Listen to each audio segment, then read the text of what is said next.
Hello and welcome back to another video. Today I will react to Jeffrey Sachs negotiations or Ukraine Armageddon from the Grey Zone.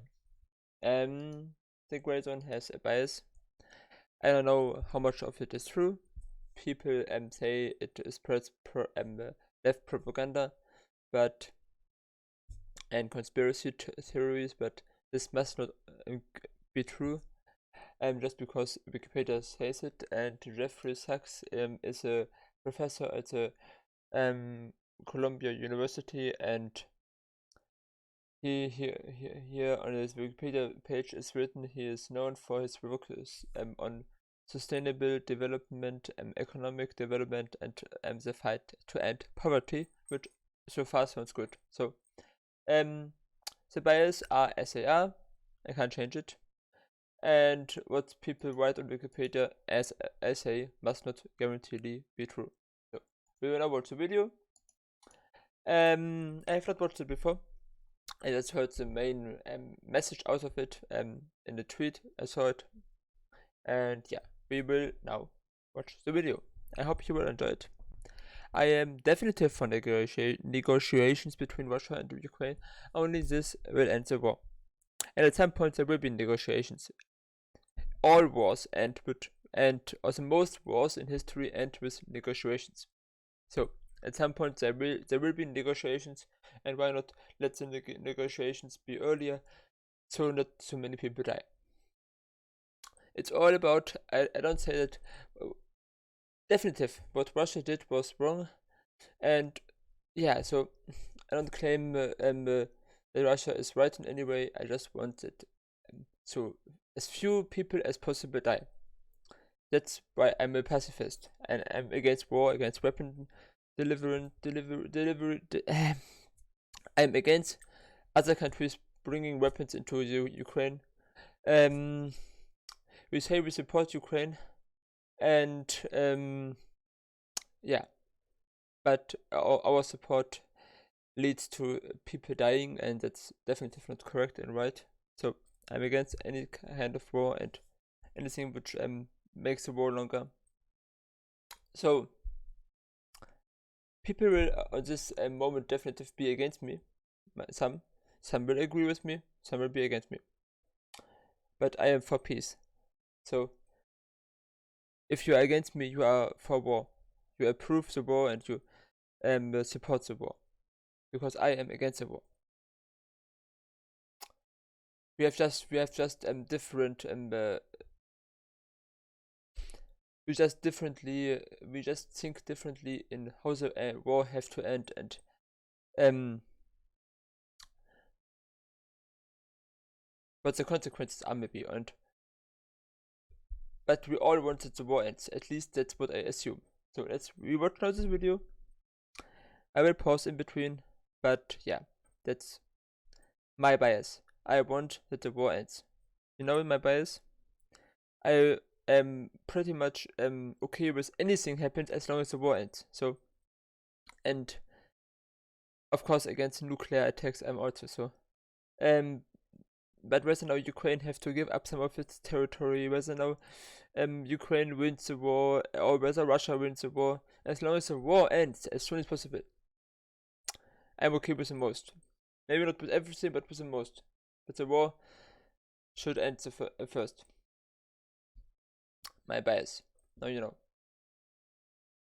Welcome, everyone. I'm Aaron Mate here with Max Blumenthal, editor of The Grey Zone, and we are joined by Jeffrey Sachs. He is director of the Center for Sustainable Development at Columbia University, president of the UN Sustainable Development Solutions Network. Okay, that's the editor, I think the chief, the director, or I don't know how to call it, from the Grey Zone. That's someone else from the Grey Zone, and that's a professor of University of Columbia.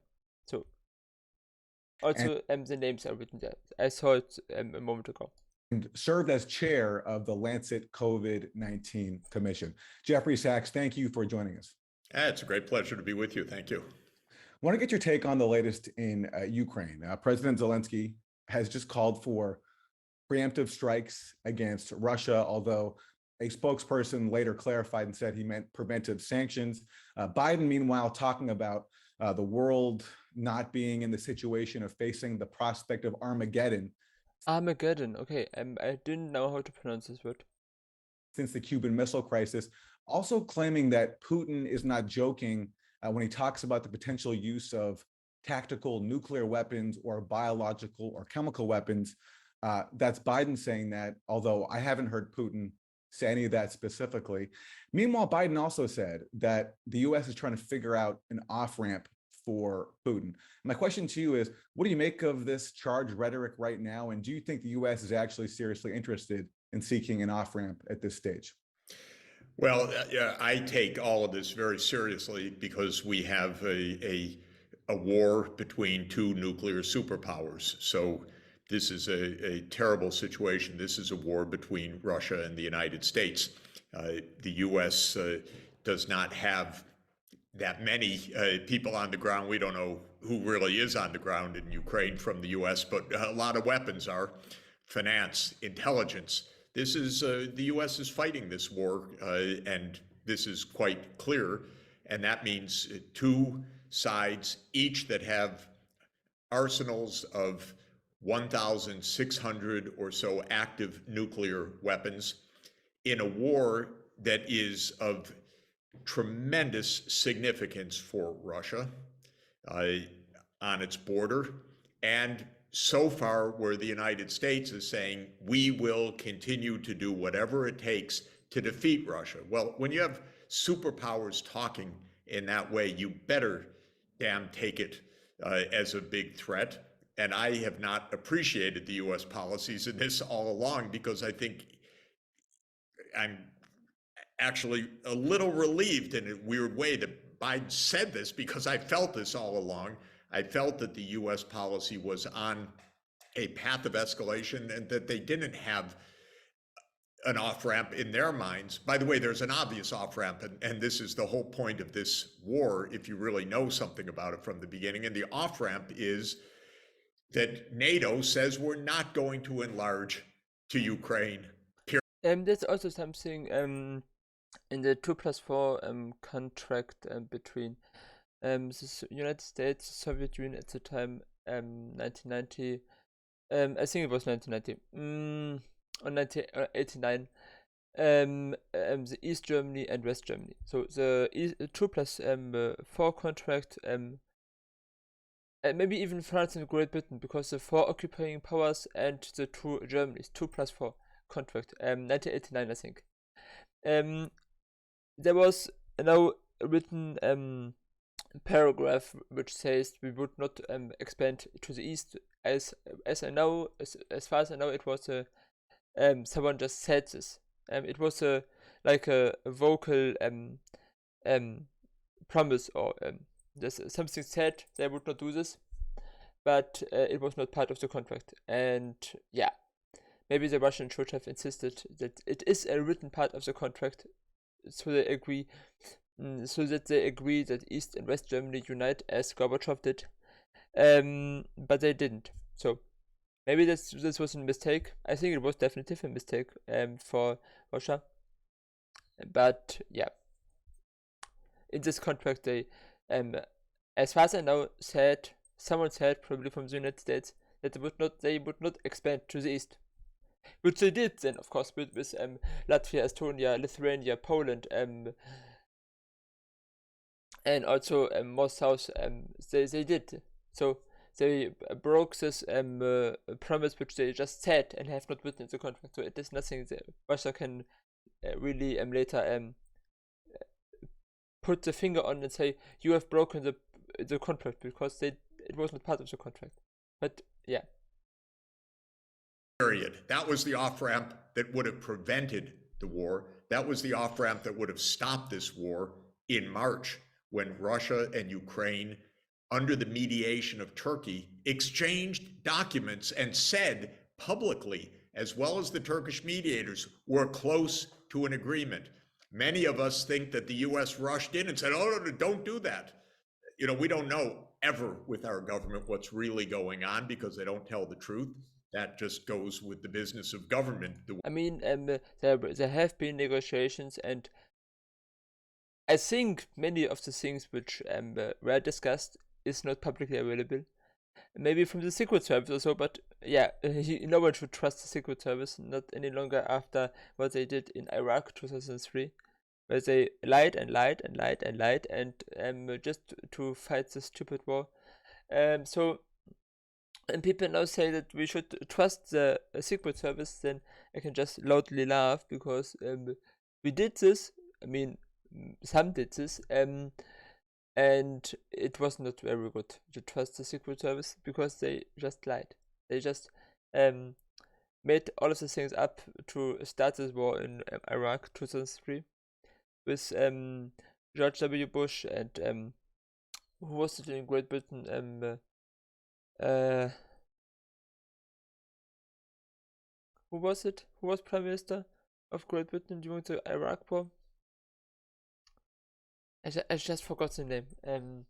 It was a person to remember.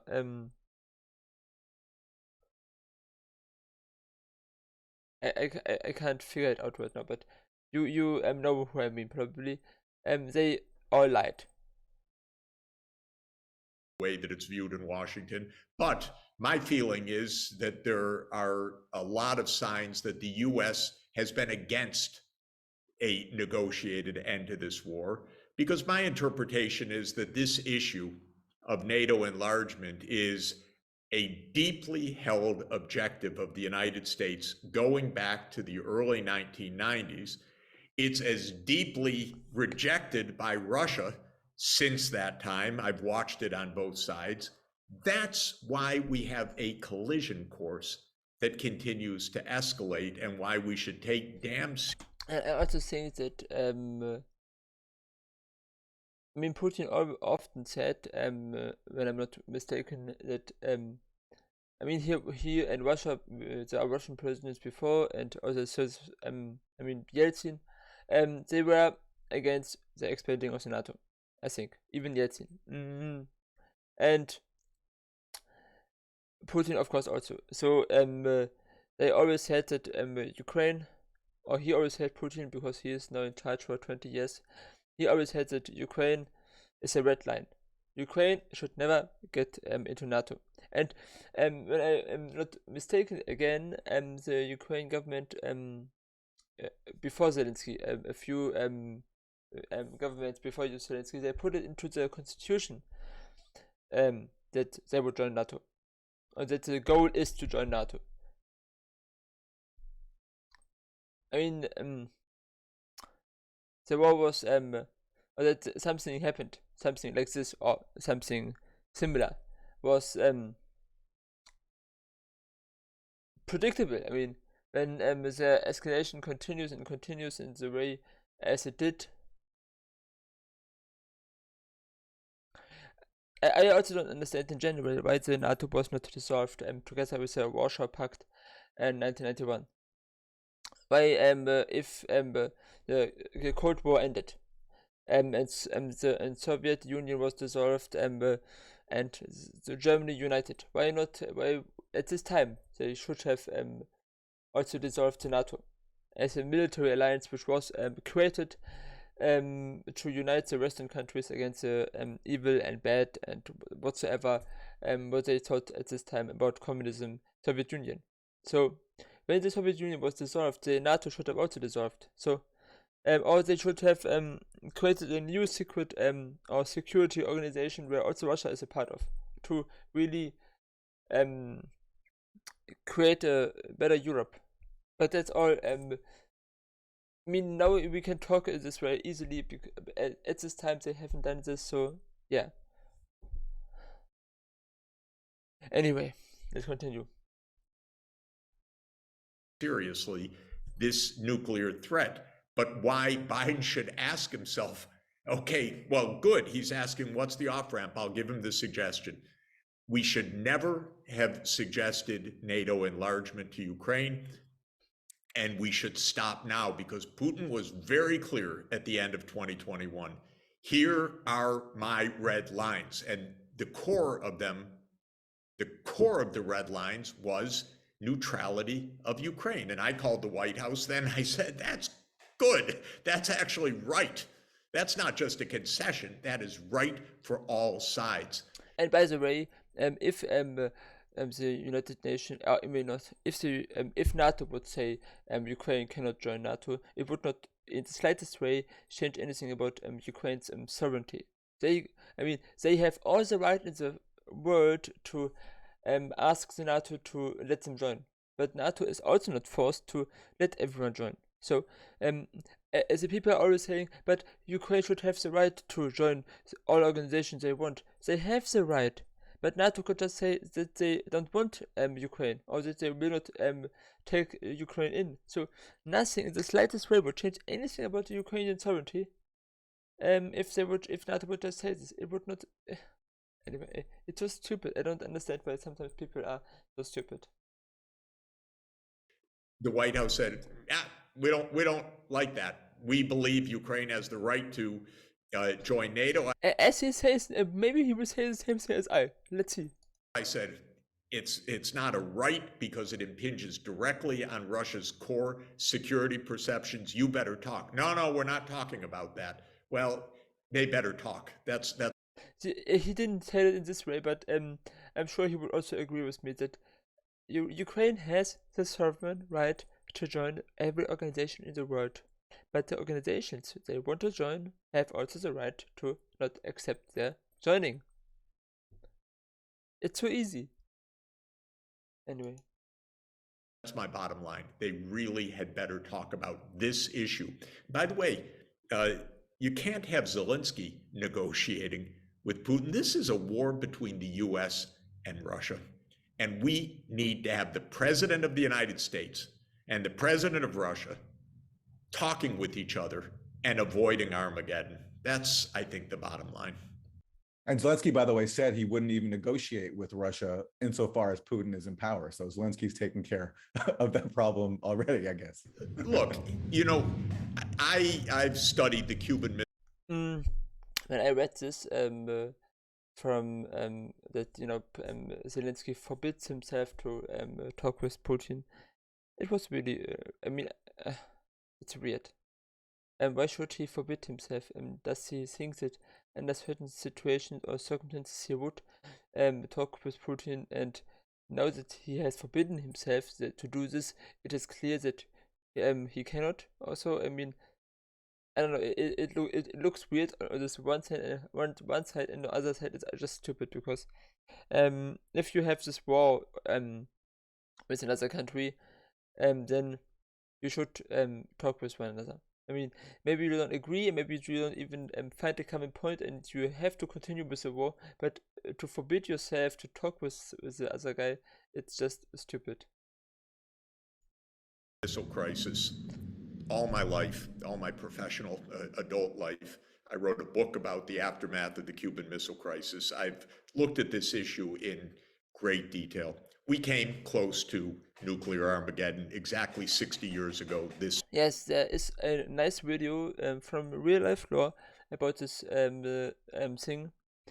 I don't know, I can't pronounce it, but there was this Russian naval officer who prevented a world doom, a world destruction, fallout through his mindset and his that he argued against his fellow officers which were in favor of using a nuclear torpedo against the American warship, which would have probably then lead to a nuclear war.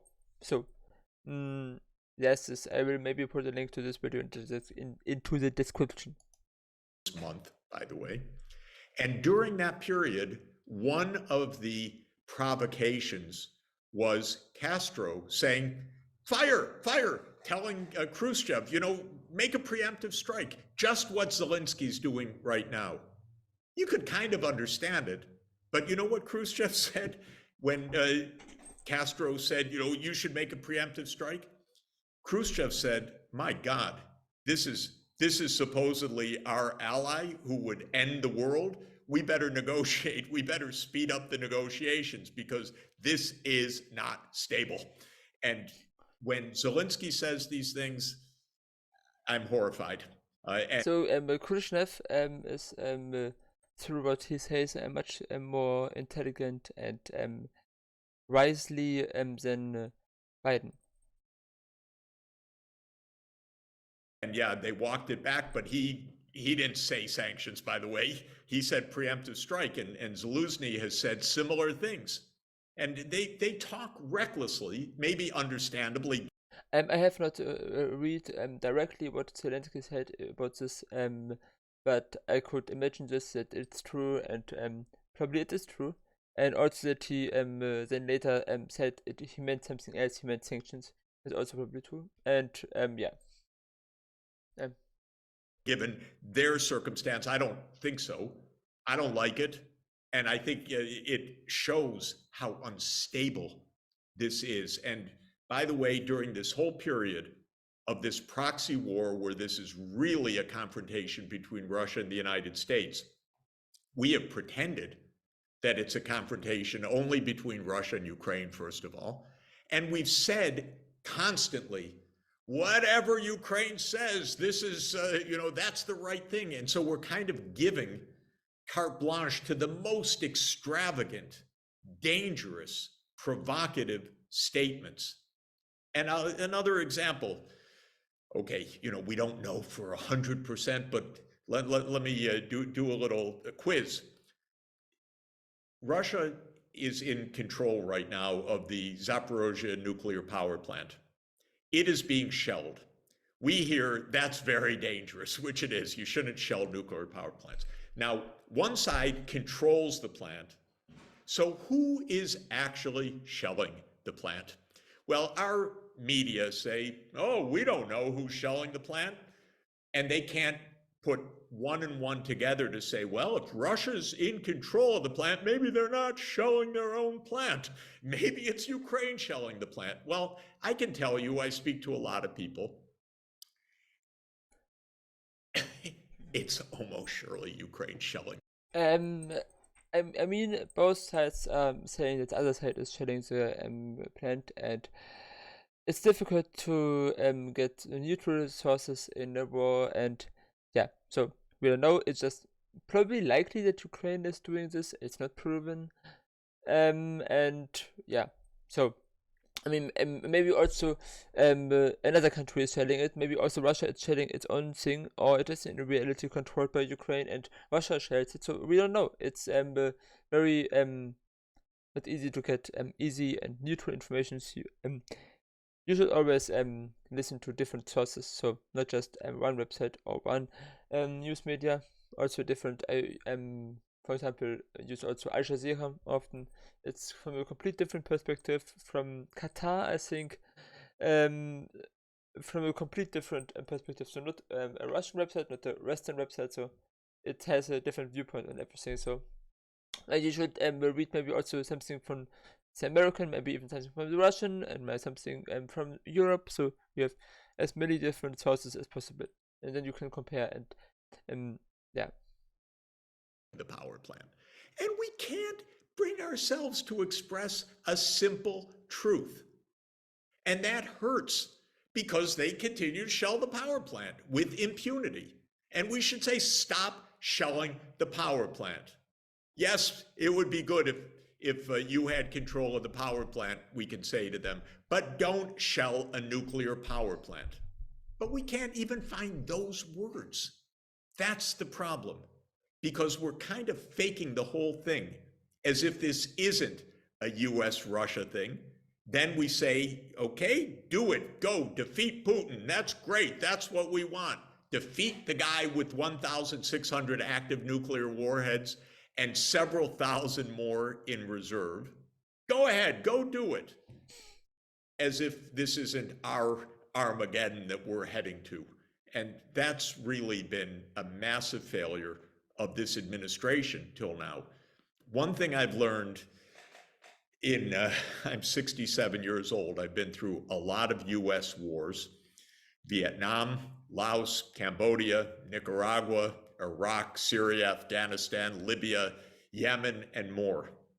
It's the job of the President of the United States to put on the brakes because this country is a war machine at the top. We don't see it.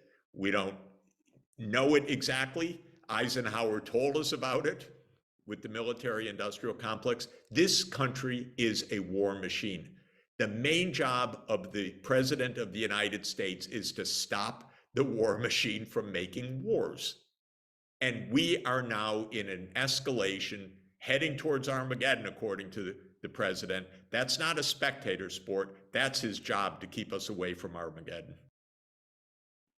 And Professor Sachs, you said this is a war between the US and Russia. We've heard threat after threat or call after call for an end to the Nord Stream 2 pipeline, from Assistant Secretary of State Victoria Nuland to Joe Biden himself. Senator Ron Johnson, in questioning Nuland, appeared to actually call for the sabotage of the pipeline. But I'm literally talking about rolling back the pipeline. And you can loosely define that, but I mean taking action that will prevent it from ever becoming operational. So who do you think is responsible for the worst act of industrial sabotage in recent memory, and maybe in long memory? And what would their motive be, considering that the German economy was on the hook here? You know, I've said I wasn't there, but my guess is, just like I think Ukraine is shelling the Zaporozhye nuclear power plant, I think the United States blew up Nord Stream. And they told us. You know, Biden said it in February, said if Putin invades, Nord Stream is over. And then a reporter said, well, what do you mean, Mr. President? How are you going to do that? He said, we have our ways. We have our ways. We will bring an end to it. How will you do that exactly, since the project and control of the project is within Germany's control? We will, I promise you, we'll be able to do it. Come on. Who controls the airspace? Who monitors the airspace? I mean, it was of a clip, or maybe out of context, and it could have been a clip out of context, but definitive, I can imagine that the United States could be able to do this. And they could also do this without the German government ever finding it out. Who has the means to do this? Who said we're going to do it? Who said afterwards, this is a tremendous opportunity, this new situation, a tremendous opportunity to permanently wean Europe from Russian gas? That would be Secretary of State Blinken. Who said, thank you, USA, tweeting a picture of the burst pipeline? That would be Radek Sikorski, former foreign minister of Poland. And by the way, you know, I also don't understand why Poland should be thankful for the not working. I mean, as I think also Poland got a lot of gas from Russia, so I'm a very much in favor of renewable energies, but yeah,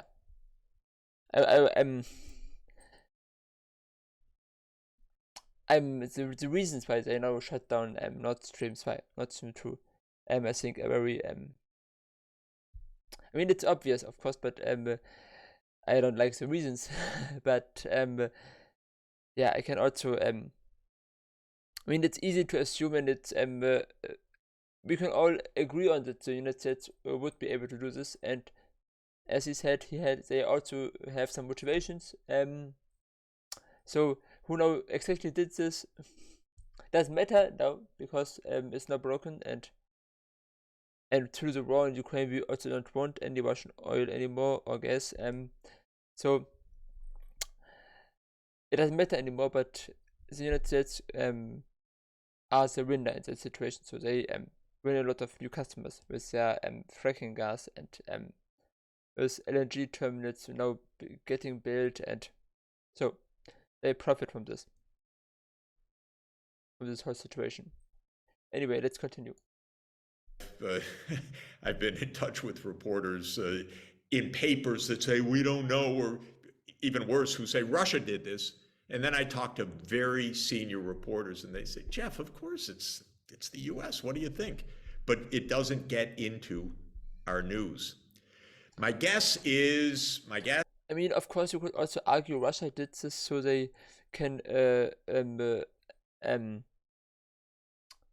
mean, they knew that they wouldn't probably also in the future get much gas into Europe, so they, because of the war and the situation there, and Europe being on the side of Ukraine, they know that also after the war, European countries will not be so much in favor of using Russian gas.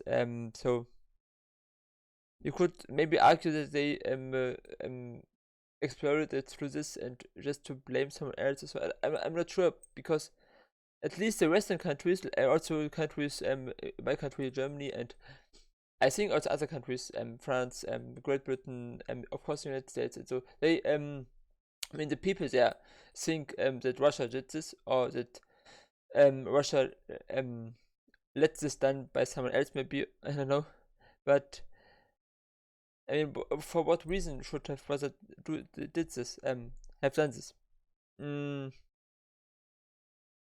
Yeah, maybe there are some reasons, but and who exactly did this, we will never find out probably.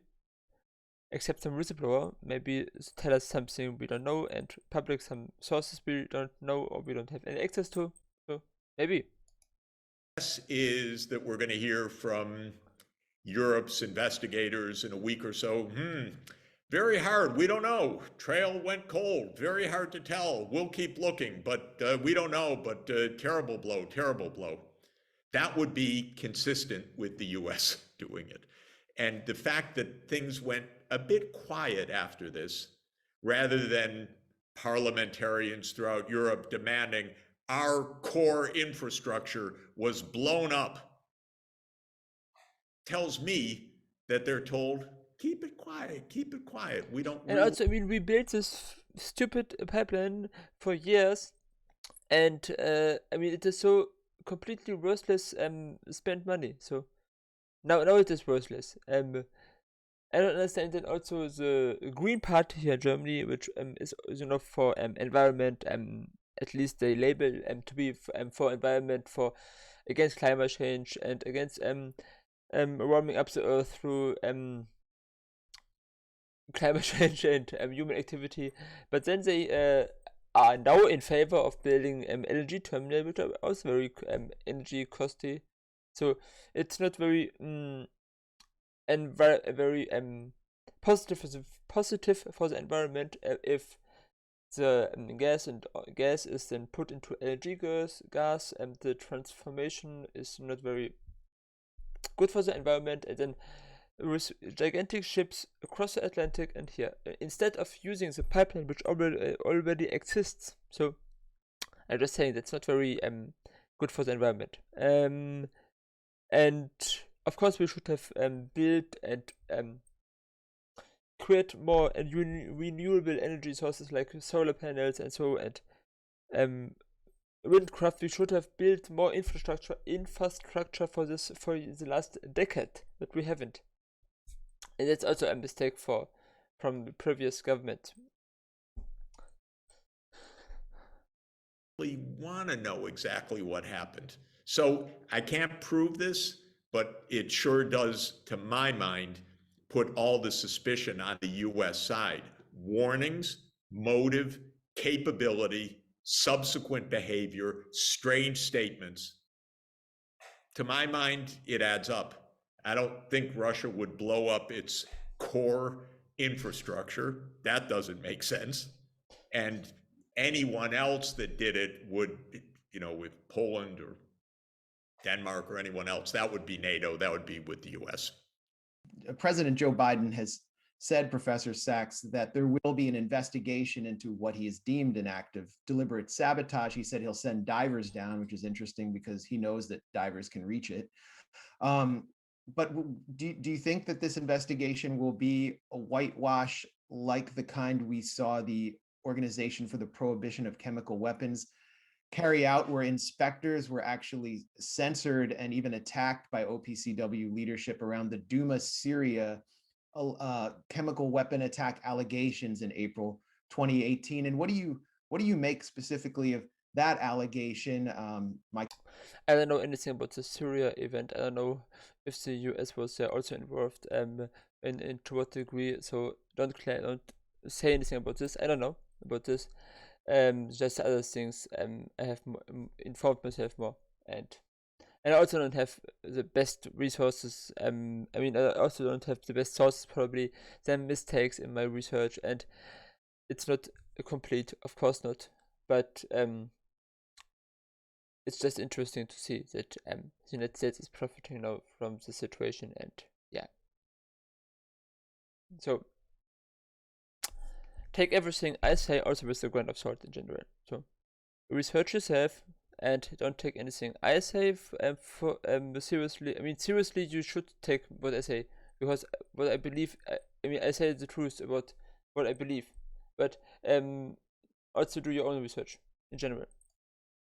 Colleague here, Aaron Mate, has done as much to expose the cover-up as anyone, so it's a real issue of interest here. Well, on this, the pipeline, the U.S. can't be the one investigating if the U.S. is the most likely culprit. I mean, they can, but we're not going to find any credibility in what comes out of this. So I think the idea of an independent and transparent investigation would be great, but I'm not holding my breath. So the U.S. may say something. Again, I'm 67 years old. Something similar maybe would have also be better something neutral researches Iraq after the war. If there are the bombs the United States claimed that there would be, or not. But I think the United States did it themselves, and yeah. They didn't find anything, but yeah, maybe I mean, it's a bit strange that they didn't just place some nuclear bombs, although it would be maybe nuclear weapons of mass destruction, which they claim Saddam Hussein had. I'm just wondering why they didn't just place them there and then said they found it there. I don't know. Took me a long time to grow up to know that almost everything we hear is not true.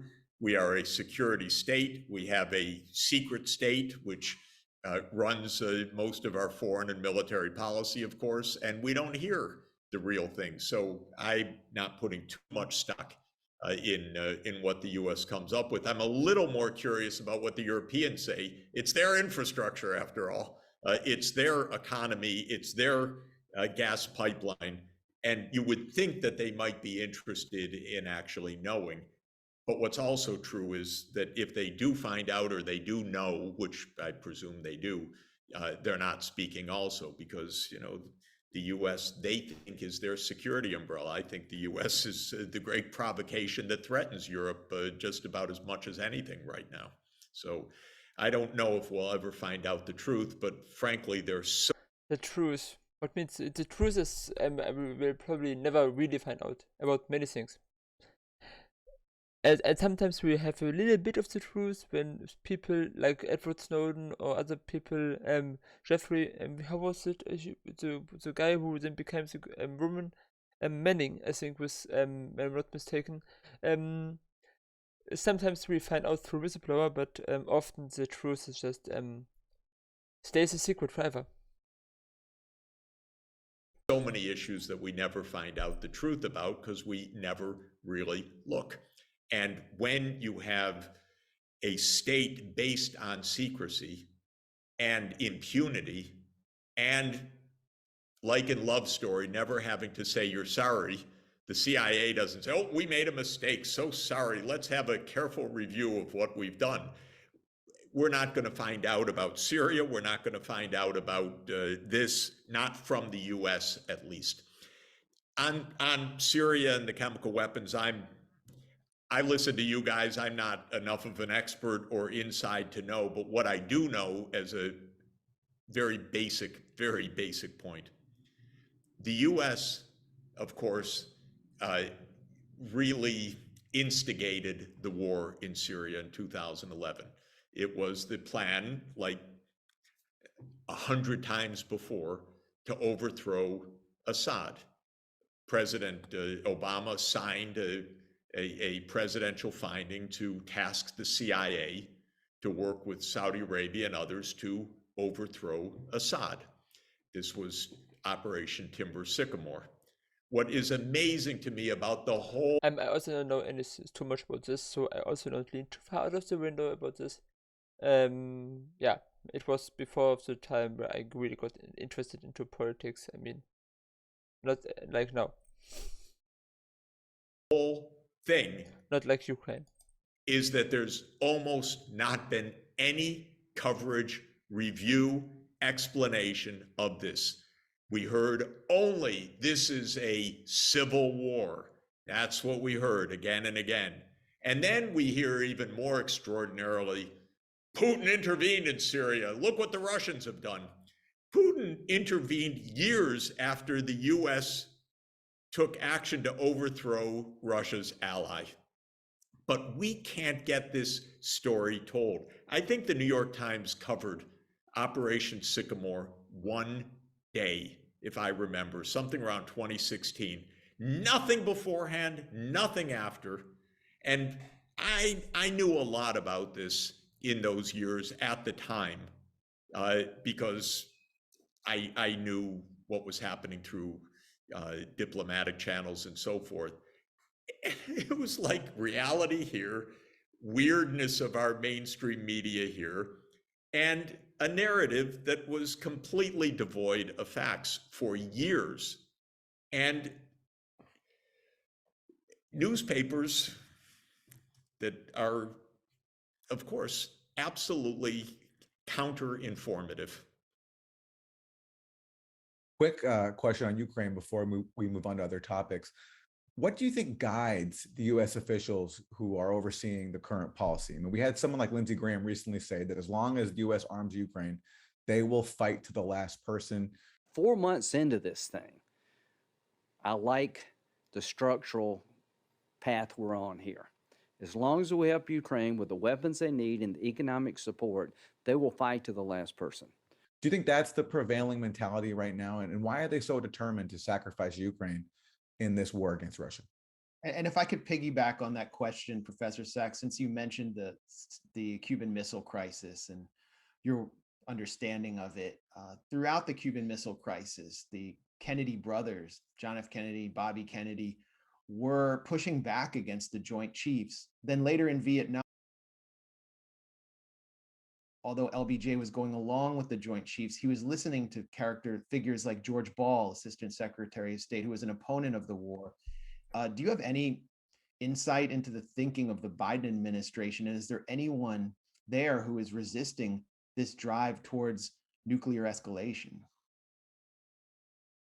I think that the core motivation of the U.S. goes back to the neocon approach to foreign policy, which basically has been the approach of the United States for 30 years now. At the end of the Soviet Union, the neocons took power. They're still in power. And their view is the U.S. is the unipolar power. It's the sole superpower, and we're going to keep it that way. And under U.S. strategic doctrines right now, there are two threats. Russia is one and China is the other. And it's not an accident that we're in confrontations on two fronts right now.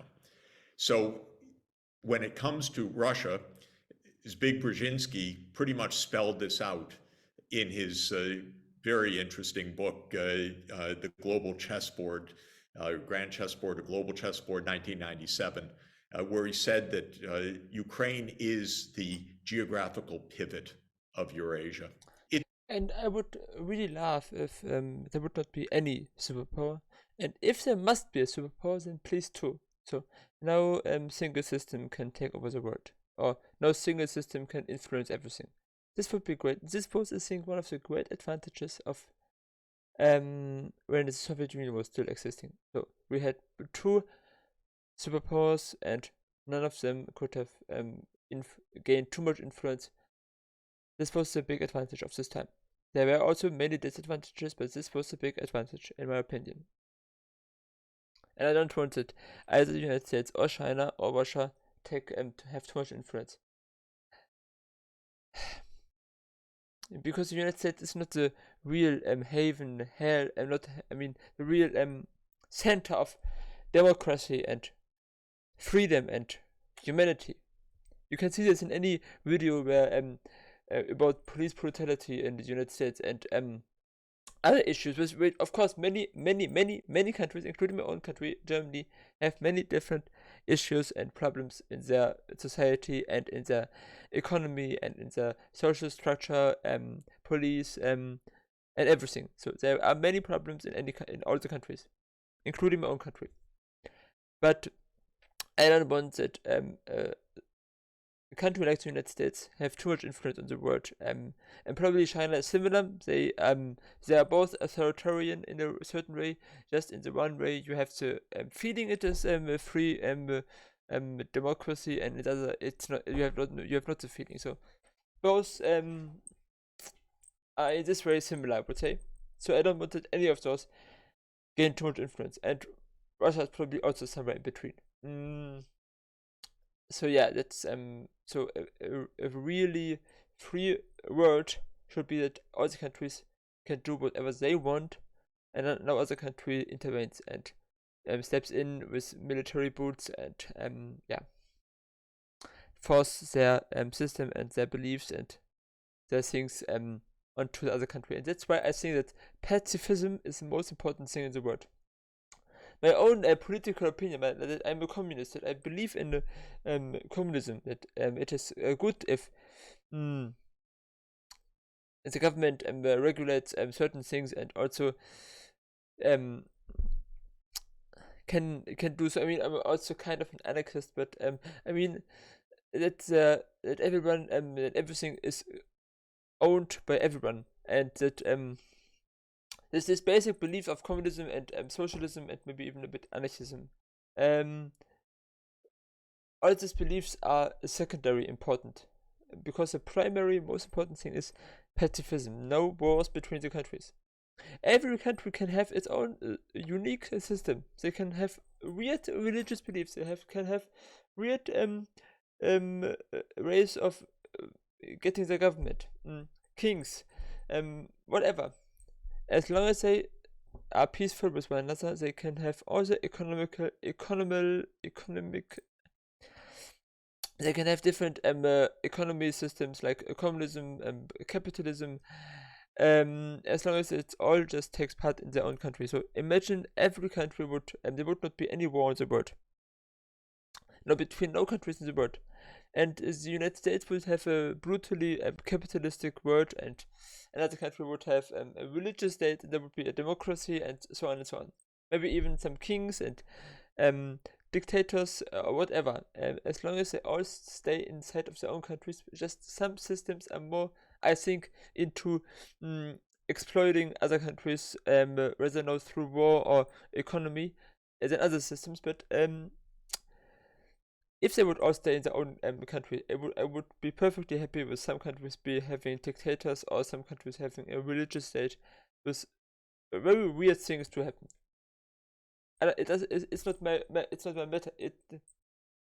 It's not my opinion. It's not my task as a state, as a single state, whatever state it is, to influence and other states and to manipulate and to force other states into other systems also. So if the world would be pacifistic and all countries would be pacifistic, the single countries could do the most weird things. I would be still happy. I would be in my own country. I would maybe even leave my country and go somewhere else if I like the system there more. But yeah, that's why pacifism is more important than communism and other things. Let's continue with the video. It's the key. These are all, of course, just my opinion, personal opinions. Write in the comments what you think. This is a more longer video about politics, about war and other things. So just feel free to write whatever you want. Just stay friendly. Yeah, let's continue. The United States is basically in charge. Russia ceases to be even a regional power, basically. It's cut out from the Black Sea and the Eastern Mediterranean. Ukraine's a big prize if you're a neocon. If you know, and a neocon is someone who views the world like the game of Risk, that you want to get all your pieces on the board and you want to take all of your opponent's pieces off the board. And Ukraine is really strategic from their point of view. And this has been spelled out by Robert Kagan, for example. They've written about this quite openly. And of course, you know, that family has been part of this for the whole time, because Victoria Nuland is the Undersecretary of State for Political Affairs in the United States right now. She's been through this, through all these administrations. And so I think that this is the core, that we're going to expand NATO. They have the idea that the North Atlantic reaches to Georgia. Now that's an interesting idea. That was George Bush's geographical insight in 2008. Extraordinarily cynical, but He should have maybe made a few quizzes and learn about geography on Cetera, a website where you can. I'm not sponsored by them. I'm not sponsored. I don't get any money, but there you can just learn the geography of the world. I did this too, but maybe he should also have done this, George W. Bush. So he knows that Georgia is not at the North Atlantic. if you look at a map, what's the game plan? The game plan is control the Black Sea. It is Ukraine, Romania, Bulgaria, Turkey, and Georgia, all surrounding Russia, where their naval fleet is. So that's what Brzezinski was outlining back in 1997. Now, they thought they could kind of slip it in without Russia being able to oppose it, because they kept expanding NATO step by step. First, the three, Hungary, Poland, Czech Republic, by the way, against the promise, the clear, unequivocal promise. I told you about this. You know, maybe he's mentioning this now too, with the 2+4 contract. To Gorbachev, that NATO would not expand to the east. And like so many other things, the US government said, oh, we never said that. Well, they're liars. Of course they said it. And there's a full documentary record, easily accessible on the web, to understand what was said. So long and the short of it is, that's been the game plan for 30 years. And it's had its ups and downs, because Ukraine itself is internally divided between East and West. And so the presidents have gone back and forth, pro-Russia, anti-Russia. And when a pro-Russian president, Viktor Yanukovych, came in 2000. Yes, this was, this was in the Maidan Revolution when he was overthrown. This was the last pro-Russian president, and then the pro-Western presidents came in again. And there was he will mention this maybe. 2010, after Bush had invited Ukraine into NATO, over the opposition, by the way, of European leaders, but this is a US-led alliance. Yanukovych guided neutrality through the Ukrainian parliament. That stabilized things for a little while, until Yanukovych was overthrown. Overthrown by whom? Well, according to the US narrative, the masses on the streets. According to what I saw with my own eyes, we stirred a lot of the pot and paid for a lot of that overthrow. I don't know how much. Everything's a lie. Everything's hidden. But the Russians say that was a coup that the US led. I can't tell you exactly the US role, but we heard Victoria Nuland on the tape describing the formation of the new government, and other choice words for our European allies. And I know with my own eyes, by the way, about US involvement in that. Not my involvement. I saw it. I was, oh my God, that's pretty weird what's going down. And this is Russia's point, which is, okay, there was a documentary also in German, and maybe I will put a link in the description when I find it on YouTube. Broke it again. Now, because as soon as Yanukovych went down, the new government said, we want NATO. And then the US started pouring in the weapons, billions of dollars during the Trump years. Then Biden came in, I thought, my God, maybe we'll get some sanity. Of course, he doubled down 3 times in 2021. At the highest levels, we said, Ukraine will be a member of NATO. in the NATO annual meeting, in a State Department strategic document with Ukraine, and in a Defense Department strategic document. So we doubled down. That's when I called the White House at the end of the year, please take the off-ramp. But they don't want to take the off-ramp. Now we're close to Armageddon, we're told. There is an off-ramp. We better take the off-ramp. We better start talking rather than just escalating. Yeah, I have to say that I like the. I liked it. That's very weird to say about such a topic. I found it very interesting. Some of the things I can imagine that the United States did. Some things maybe I'm not completely into this, but I can definitely imagine that they manipulated or even blow up the pipeline. I mean, they had probably the reasons for doing this and the capabilities. So I can imagine this. Many of you guys will probably not be able to imagine this. And I mean, basically, we have both, or we all want the same. We all want a soon end in the war. I mean, maybe not all want the same, but I think that most people want an end to the war for different reasons, and they want it through different means. And some say first, Russia must back away from all Ukrainian territory, including the Crimea, which is unlikely, of course. And some, like myself, say negotiations have to take place as soon as possible to prevent nuclear escalation or any more innocent people being killed. And I am one of those people. I am for peace. And I don't want a world where the United States influence everything. And I mean, they do influence everything right now also, but I wish this would not be the case. In many ways, the United States have many problems, and just putting all the money from what the people pay into taxes, I think, into military is also not good. I mean, military spending is never good. I'm against military. Also in the Greece episode, people said to me then that military in some ways is necessary. I don't think so.